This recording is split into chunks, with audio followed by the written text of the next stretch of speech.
We need to cultivate an attitude of gratitude by intentionally focusing on the blessings in our lives. 1 Thessalonians 5:18 says, "Give thanks in all circumstances, for this is God's will for you in Christ Jesus." What does it mean to give thanks in all circumstances? Do you pick and choose the things that you're thankful for? God doesn't promise us that our lives are going to be free from pain or sorrow, hard work or challenges, or that it's going to be easy at all.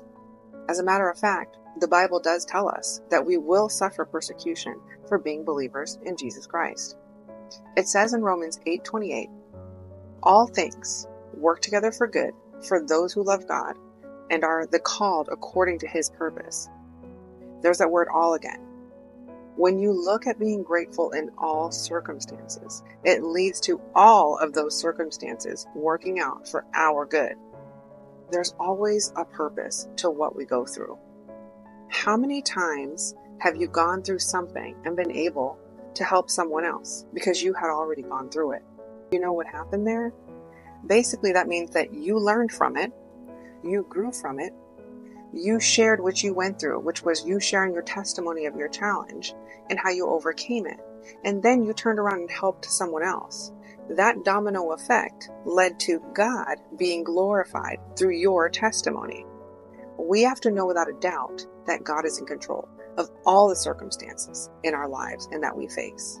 I remember experiencing some turbulent times in nursing, and I started to question why I was there. And there were times that I was so exhausted. I was limping out of work. Sometimes I'd cry in my car before I drove home. And I asked the Lord to show me why I was there.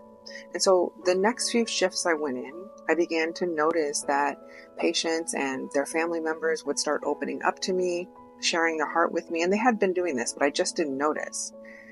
And they would share things and they would say, "I don't even know why I'm telling you all of this. I've never told anyone this before."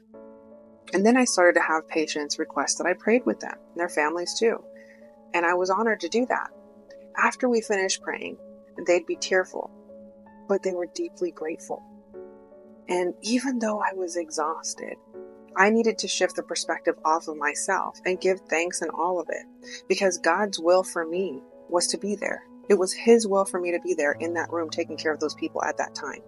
My prayer is that you give thanks in all circumstances and count it all joy, because you may not realize what the Lord is doing through you, but ask him to show you, and he will.